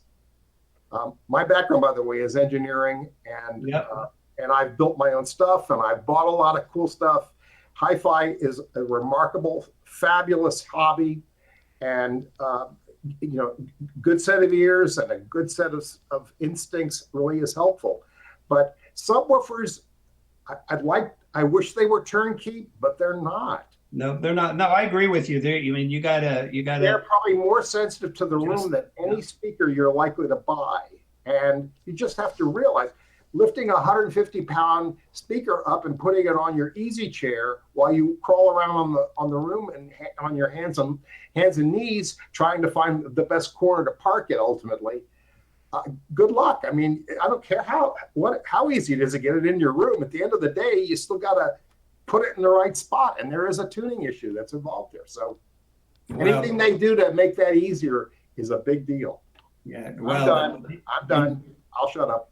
These big subwoofers, though, the advantage of getting them in and out of the box is good because they're heavy. The one he was talking about, actually, the one I have is 144 pounds. The sealed box, the corded version is 170 pounds. So they're quite heavy. They're brutal. I mean, you've got a Tesla in there. You've got when he talks about the motor, he's not kidding, man. It is a motor. Yeah, with regard to what you're saying, and I think Dave would agree that with the subwoofers, also I think even the upper low bass, the 30 to 60, 30 to 80 hertz, I think is depending on where you cross it over. I think with the subwoofer, it sounds cleaner. It allows the integration, it allows the other speaker to sound cleaner. There's I don't see any disadvantages of a subwoofer, depending on the speaker that you mate with it. It's just like you said, it takes a little work to set it up, and the people like Dave, he's got 4 subwoofers, but the rest of us, we're 1 or 2. But I think they're indispensable. I've been using them since 1990, and through all sorts of different configurations and designs. Servos, I've had the Paradigm, the Servo 15, which was a very popular one. The big Velodynes and everything in between, passive radiator seal, the ported ones. You were talking about locating a subwoofer. I reviewed a subwoofer, I think it was in 94, 95. Back then, there were still a lot of passive subwoofers. It was made by New England Audio Resource, and it looked like a chest, and it had 4 10s with a huge port. But actually, its best measured performance and subjective audible performance was like a coffee table. It was right in front of me in the room. That's where it sounded its best. So, like you were talking about locating it behind you. So I understand that. I've co-located, as I call it, a lot of subwoofers in certain rooms. Understood. Let me also point out, I'm looking at the SVS website, and this is not unique to them, but it is important to realize that what used to be really hard to do with a subwoofer was getting enough power to drive them. Yeah. Getting a few hundred watts to drive the old JBL that I had was really challenging way back when. The new ones are, I'm looking at the SB16 Ultra has, it has a 1500 watt continuous power delivery. And, getting that using, modern Class D amplifiers that are cool and reliable and affordable. It is astonishing what's going into these speakers now. And SVS has been a leader in that area. Yeah, well, that's the thing. But I think all that Gary unfortunately wanted to hear was that I was using a competitor's product. That wasn't my message. Well, he's he was pulling my schwanz. It's okay. Won't be the first time. As SVS, yeah. So I agree with you. By the way, the one of our members, Tom Perizella, told me that with the large subwoofers, I believe he said the size of the Dayton Audio, Dave, that in order to play those low frequencies loud like everybody expect amplification, you need about 900 watts to play down, at 15, 12 hertz or whatever, to get it up to, 110, 108 dB. You need about 900 peak watts. I guess it depends on everybody, how loud you really want it. And how scary you want the room to be when you play those nasty movies. Yeah. Okay. All right. Anybody else have any other questions about subwoofers? If anybody wants to come up sometime, I'll have this. You have to come to Delaware because I'm not moving this thing to Maryland. Come up and listen to the Ultra sometime because we're going to plan on doing the Overture trip here probably in August. Now, I should update you guys that I'm scheduled for my cornea transplant surgery July 19th. So I'll be doing stuff up to that time, and then I'll probably be out of commission for 2 or 3 weeks recovering for the cornea transplant graft they're doing. I have some of you know, I have a eye disease called Fuchs dystrophy, and it continually gets worse. The right eye is way worse than the left eye. So I saw the doctor on my birthday, and he said that cornea needs to be fixed soon. So that's about as soon as I can do it. So, but we'll be doing stuff up to that. Jose's thing, Vinyl Nights, that's scheduled for next week, the 26th. I think that'll be our first kind of open meeting with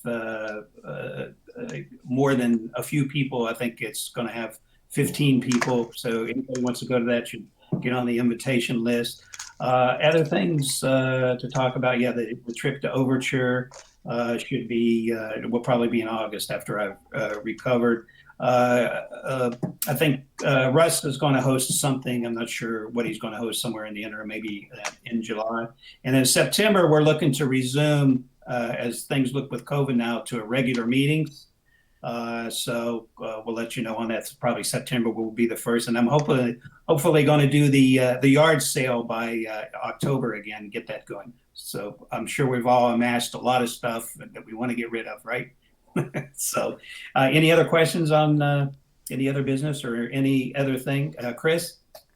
I have a few things if you want. Okay. I don't have very much, but I have a few quick items. Mm-hmm. You want me to go ahead? Yeah, go ahead. Okay. Going into present mode as usual. And we'll go here. Okie doke. So I thought I would first talk about the fact that it looks like things are really starting to open up, and there's actually an audiophile show going on this weekend, I believe. It's called The Show, in case you don't know about that, happening out in California at Long Beach. And it looks like it's got a pretty good roster of companies based, as I see here. So sure we'll see a lot of coverage of that, because I think there are a lot of pent-up demand to see new things and report and stuff, so be on the lookout. I'm sure there'll be some YouTube videos and other things coming shortly. So I think this bodes well. I'm assuming right now, I don't think there's anybody here to tell us the otherwise, that our Capital Audio Fest is going to definitely take place in November. I'm assuming that right now, barring any other things that happen. So I'm gearing up and looking forward to it. John and I have discussed some ideas for things we might do with our room there and stuff. So hang tight. So that's good news. Moving on, just to follow up from my continuing discussion of streaming audio, I got a mail this week. I may be late to the game on this, but I got a mail from Qobuz saying, hey, why don't you switch to a yearly payment schedule, and we can save you some money. So basically, if you sign up for, it's like $150 for a year for Qobuz, that brings it down to $12.50 a month for their audiophile tier, high res. I think it goes up to 96K, so that should suit most people. I think there's one higher that's up to 192. I'm not sure that's absolutely worth it, but I think this is the sweet spot. So if you're into streaming, and if you have Qobuz in particular, you might want to take advantage of that discount. I think that's quite nice. I'm a Qobuz customer, and I'm very pleased. I'm sorry, you knew about this, you said? I don't know about it, but I'm a customer and I'm very pleased with it. I just wanted to throw that in. Yeah, right. Well, if you're not on the yearly plan and you're a long subscriber, that's the way to save yourself a bit of money. I'm a yearly subscriber. Yeah, okay, good. All right, just wanted to let everybody know. Maybe I'm just late to the game on that.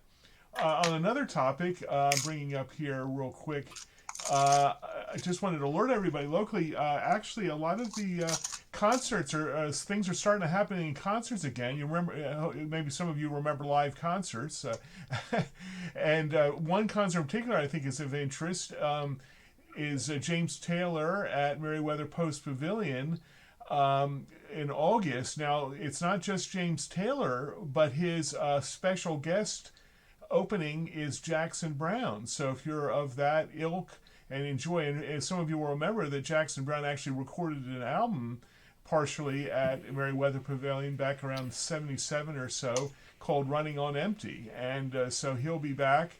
So this is a pretty good double bill. Now, I will say, initially I was a little put off because I got in early and didn't understand the new situation at Ticketmaster. If you want something within the first 10 rows, you're going to be paying, as you'll see pop up, $700, and that's a little rich.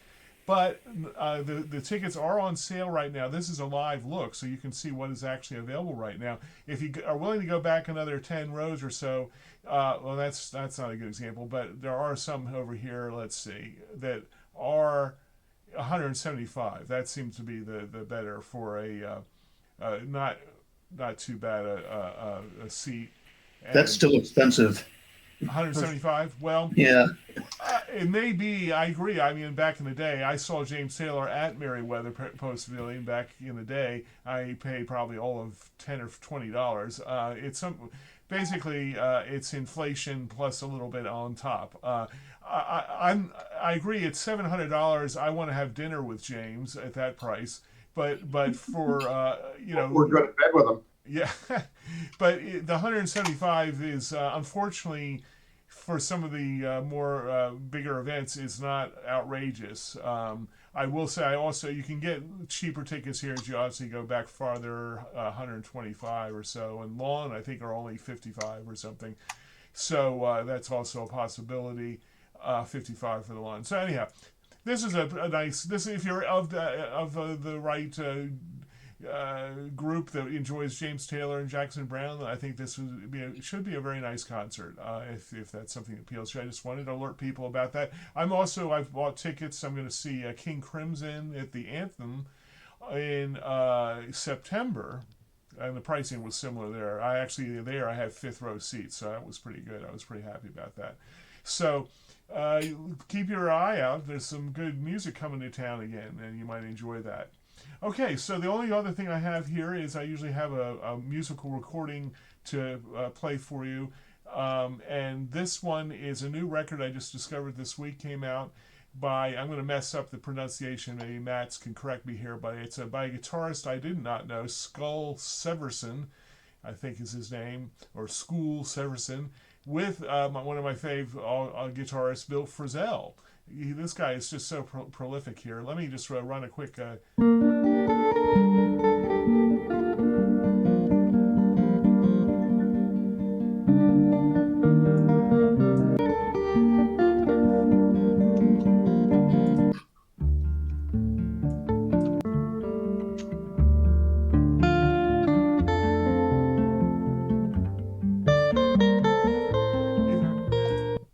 If you know Bill Frisell, this sounds very much like a Bill Frisell and another guitarist playing.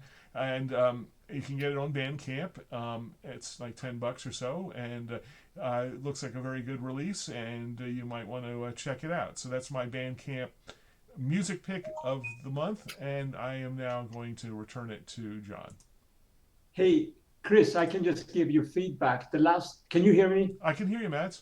So last time you gave a recommendation, and since I've been on Qobuz for quite some time, 2 years or so, that one was available. So it's great you find them on Bandcamp, but also Qobuz provides them the amount of selection. I'm just doing a sort of a little bit of a support for them as well. Yes. Have an unbelievable amount, and when you get to 92 or 192, and they have like playlists for stuff like that, say for example the 192 playlist for jazz, I tell you, it's pretty awesome, right? Yeah.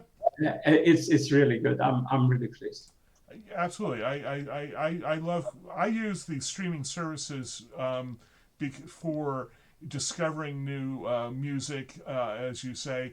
And the reason I'm big on Bandcamp is really all about the musicians. I think, I may be wrong, but I think most of the money, obviously Bandcamp gets a little bit of a cut, goes right to the artist. So I know when I purchase an album on Bandcamp, I'm going right to the artist. They're getting paid, and I try to support the musicians directly like that. Obviously, you are supporting them when you pay for streaming service as well. But I like that extra support if I can do it. And there's many ways to do it. But any way you want to do it, there's a lot of good music out there. I recommend it. I'd like to just put a comment out about Qobuz as well. I subscribe to Gramophone. My own tastes include a lot of classical music, and of course, Gramophone is right out there putting out a lot of reviews of classical music.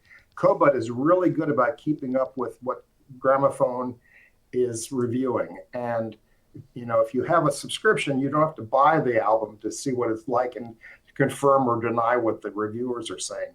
So just that's all I wanted to say.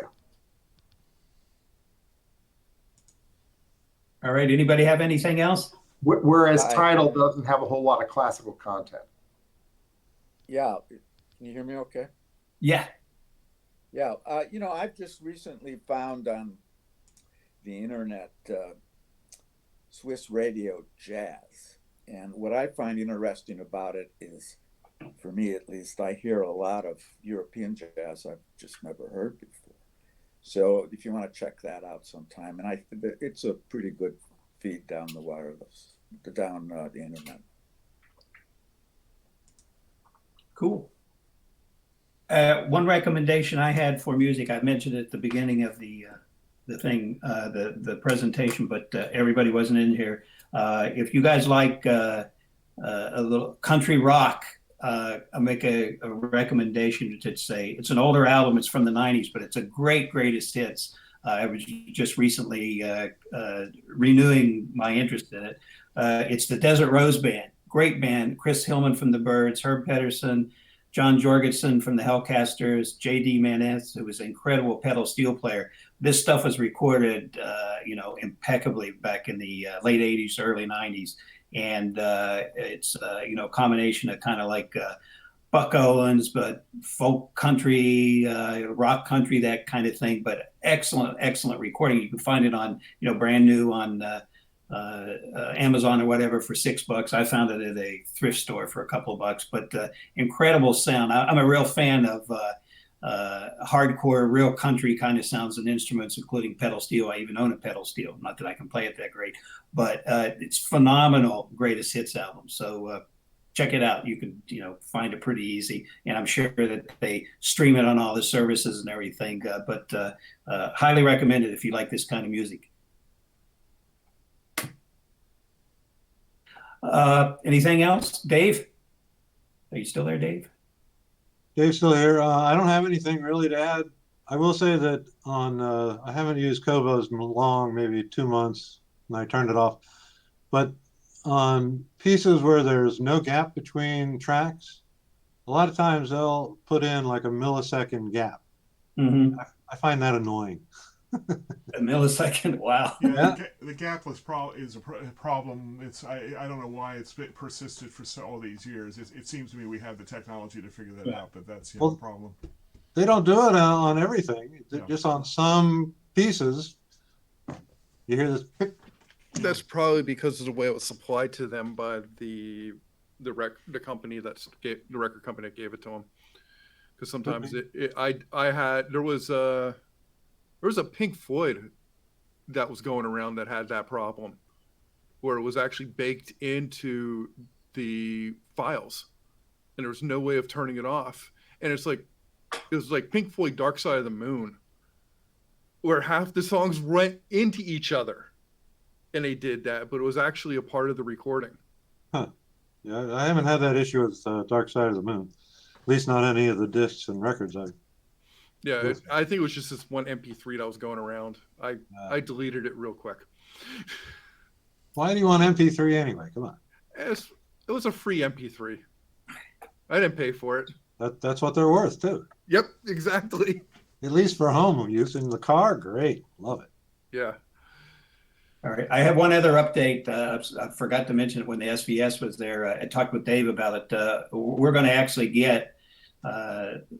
Hopefully before I go get my surgery, we're supposed to get the multi-channel full SVS system with the center and the 2 surrounds and the 2 towers that Gary talked about. And I'm going to get the 2 micro 3000s for the sub, so we can do multi-channel high res playback. And so we could do it at your place, right, Dave? We can. I have sound cards that'll do multi-channel. I have pre-pros we can do it with the kind of music, we do with the either the whatever source we use, the True HD or linear PCM or DSD. I have a couple of pre-pros, high-end pre-pros that we can sound pretty good. We can just drive whatever amps we want. I have an M audio box that might actually do it too. Yeah. Okay. Cool. Yeah. Because I'm anxious for you guys to hear the Micro 3000, because that's a great sub and it's well priced, and a couple of them is like $1,600, and they still, they have some, they extend down to 25 hertz. And if you have two of them, easy to place, they're real tight and fast. They integrate well. So, but they wanted me to try out the multi-channel system as well to see how, for the money, how good the speakers are. So we'll be doing that as well. All right. Any other questions or anything? Hopefully, we're going to try a happy hour within the next couple of weeks up here in Maryland. Again, I was over at Quincy's. I was over there the other night with Ron Ziegel and Mike, and it wasn't too crowded or anything. You could sit outside or you could sit inside. Like Monday nights are great, half price burger nights and that sort of thing. So if anybody wants to try it, and then we're going to do one in Virginia somewhere along the line too. So start to, ramp things back up so we can get together again, hopefully. And don't forget about if you haven't signed up, you want to go to the Jose, the Miles Davis 45 RPM Kind of Blue vinyl nights, which is actually going to be during the day next week, 26th. Shoot me an email or a text. I want to thank you guys for being persistent and keeping the interest alive during this horrible year. It's really been a big, I haven't always been active, but I have to keep following you.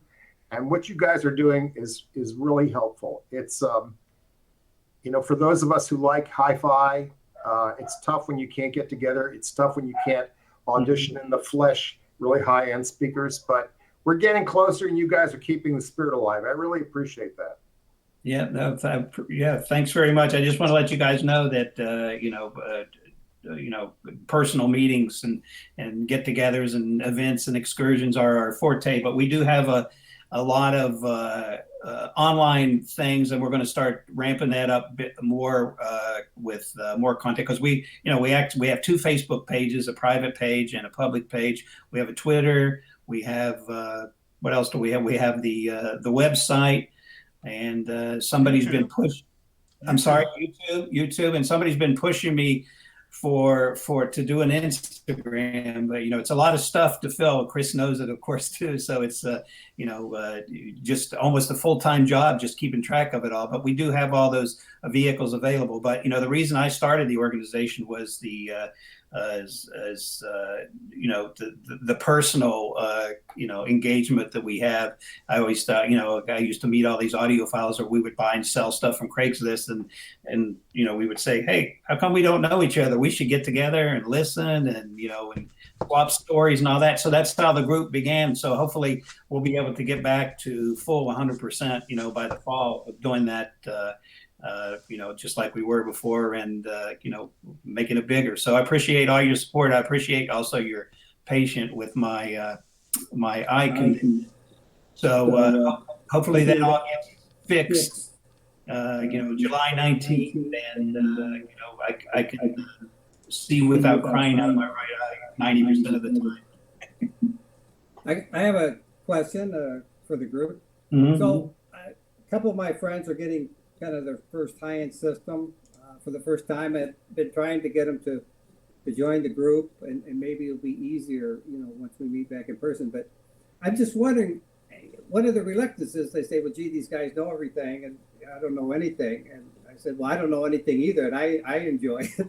So I don't know. I'm just wondering if there's anything we can do for newer members that are kind of just getting into higher-end audio for the first time. That really doesn't fit the description of the people on this call now, but I'm just tossing it out there, whether there would be anything along those lines we could do. Well, we have some members that are somebody's got their mic on and feeding back into the computer, but we have a number of members who are who are kind of I don't want to say neophytes, but their interest is mostly just for the music itself, and they can afford a system, and they have modest systems and that sort of thing, and that's all that's all they want to do, which is fine. I have no prejudice against anybody. If somebody wants to listen to it off their phone in their headphones, if that's if that's for them, that's fine. So yeah, I would just suggest to them to we can talk about maybe adding a semi-annual or a couple of times a year maybe a first timer primer on things to consider in a system, and then should you buy an amplifier or an integrated amplifier?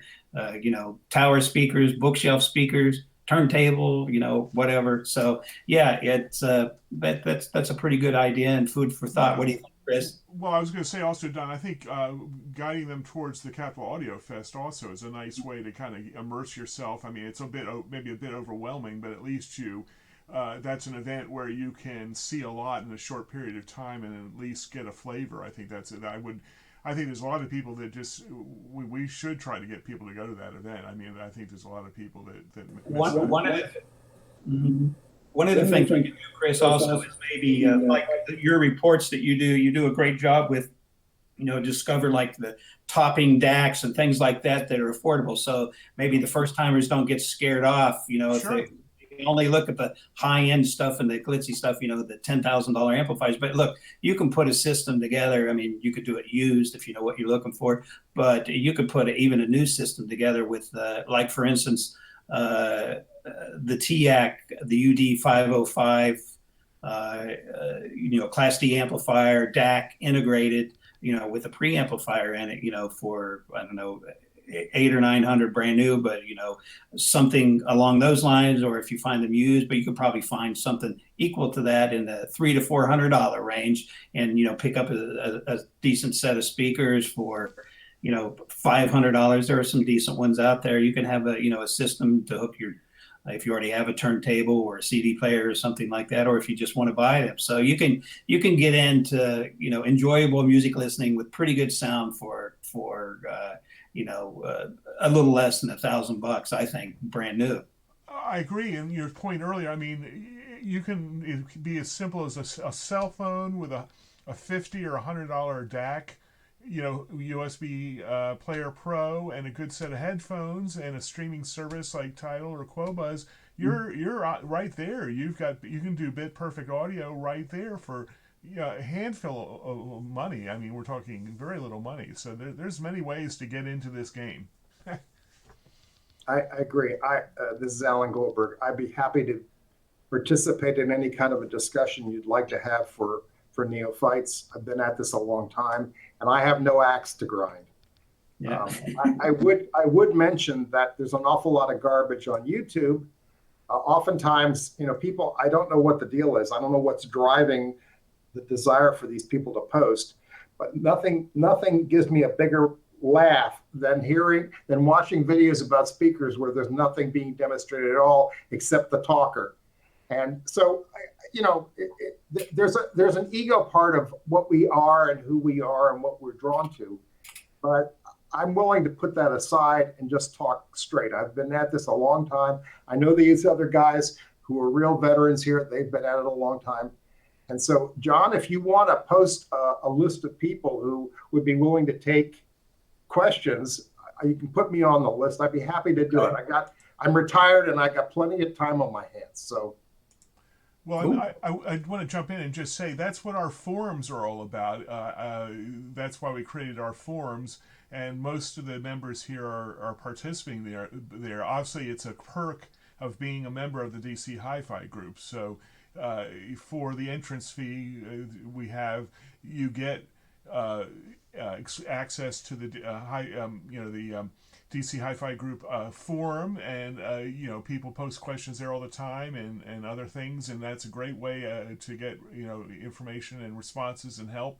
And of course, we've got our YouTube channel up and running. We've got our meetings. So yeah, I think there's a lot of good avenues that people can exploit and take advantage of.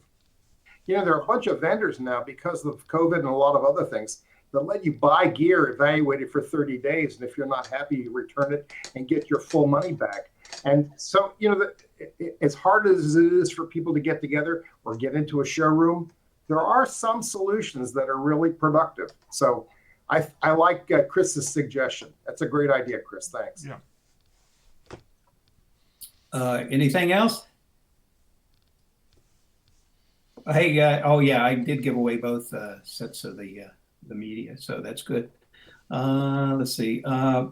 I wanted to tell you that for our dealer members, we're going to start ramping up a little bit for our dealer members about putting stuff on our that they provide on our website, and also pushing out on the occasional newsletter, like deals and stuff like that. Russ was telling me about, he's got stuff oftentimes that, lines he's closing out, or just demos, or just, discounted prices and stuff like that, to let the members know about that. And also, like new LPs, new arrivals and things like that. So we're going to try to push that out there a little bit more too, so people can see what our dealer service provider members are, have. So I just want to let you guys know about that. And hopefully we'll, be able to, like I said, this planned get-togethers here soon, and ramp it up, the Capital Audio Fest, the flea market, and all the rest of it. So I hope it, all pans out. We don't get some, recurrence or spike of COVID or whatever and shut it all down again. I'm hoping this thing is going to, finally dissipate. So I got one other real quickie. Mm-hmm. You may not be aware of this, but for those of you who want to try out ELAC speakers, which are relatively inexpensive, well designed, and well reviewed, you can buy refurbished ELAC speakers, factory refurbished ELAC speakers, for nearly half price. They have a special outlet website. If you nose around on Google, you can find it. If you're having trouble, let me know and I can post it. Friends of mine have bought pairs of ELAC speakers for frighteningly little money, and they are thrilled with the outcome. Yeah, I have the original, what is it, U5, Uni 5s or whatever, that I use for rear surrounds. Are pretty good. Although the veneer, if it gets real humid, the veneer starts peeling up a little bit, but they sound pretty good. But okay, so like I said, there's some cool things that are going on out there. There's a lot of stuff. But in that SVS deal, I mean, I think that's a great deal, for the sub. I agree with you. You can, you put a credit card up, obviously, to hold the thing, the transactions there, but to try those out, originally legacy loudspeakers never had any dealers at all. That's how they operated their first 10 years, was that you ordered it, you put it on your credit card, and you had 30 days. If you liked it, you keep it. If you didn't, they picked it up on their dime. And so it's a great idea for stuff that's not, readily available or easily transportable or whatever, for you going to get it for these, bigger items. So I think it's good. I think, Alan, you should try a couple of, you have the Martin Logans. Do you have the 15s? I'm trying to remember. What? Okay, let's take that offline.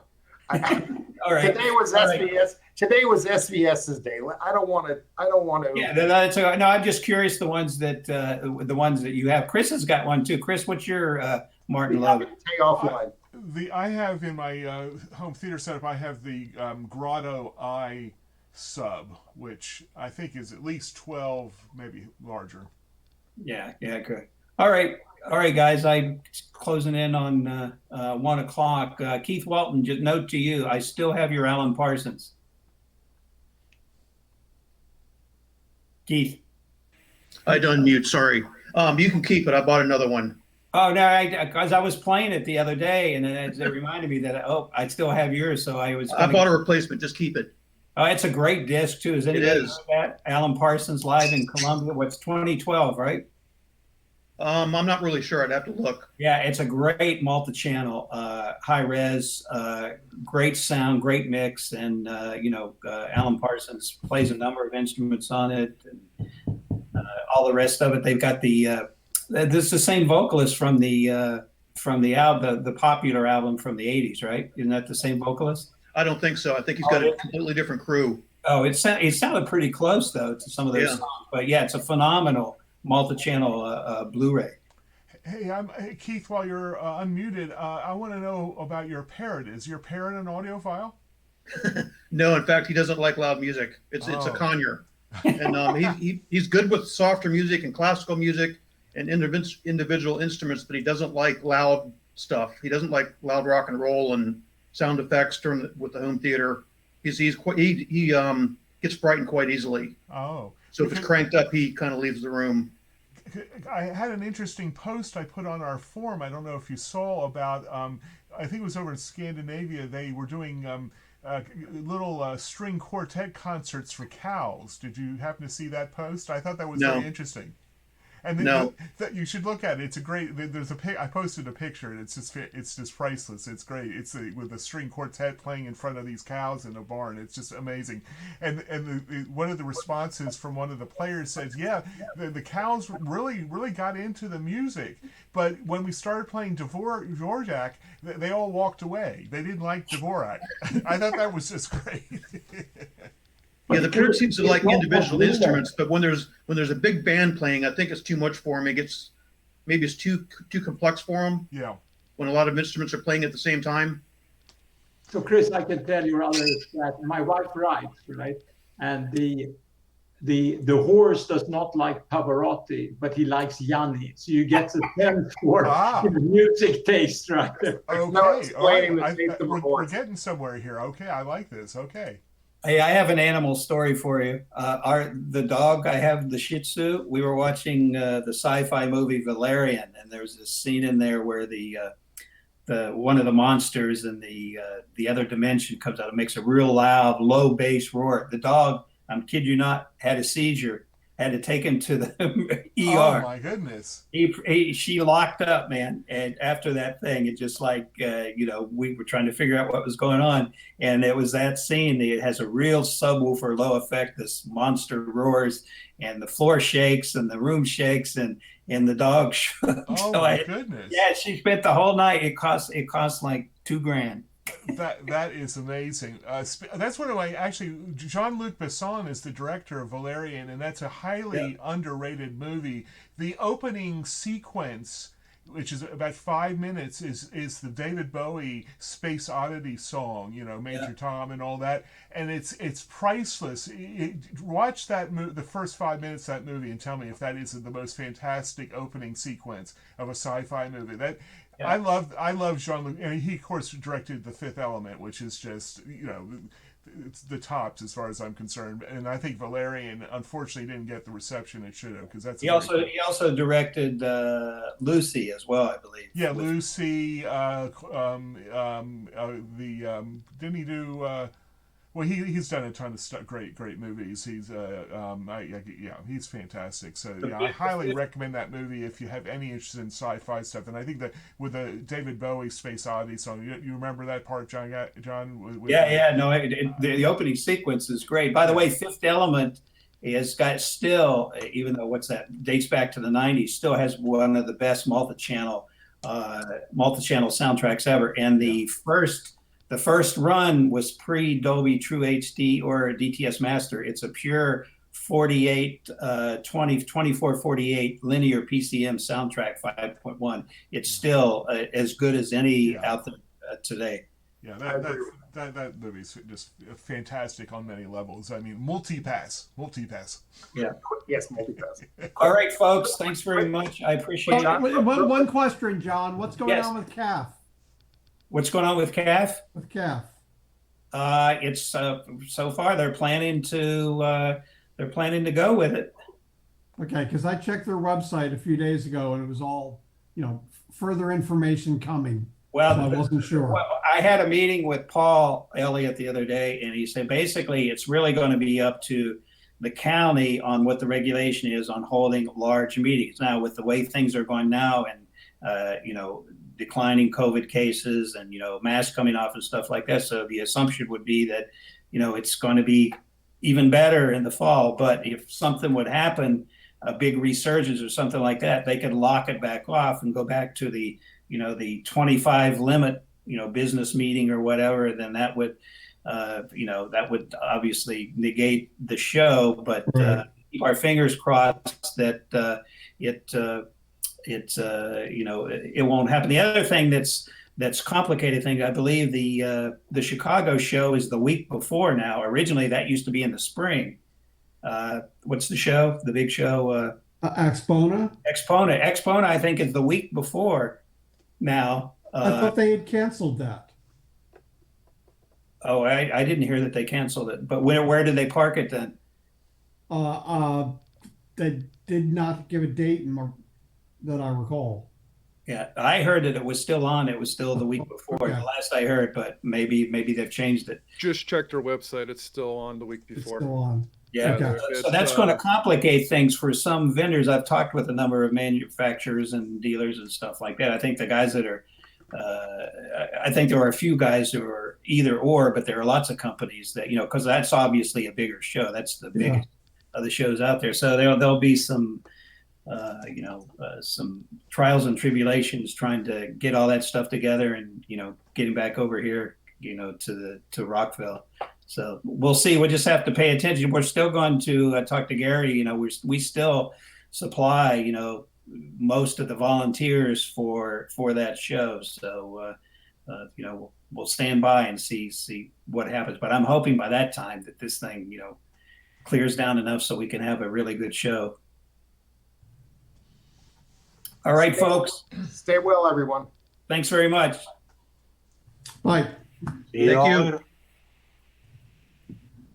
Have a good afternoon. See you guys.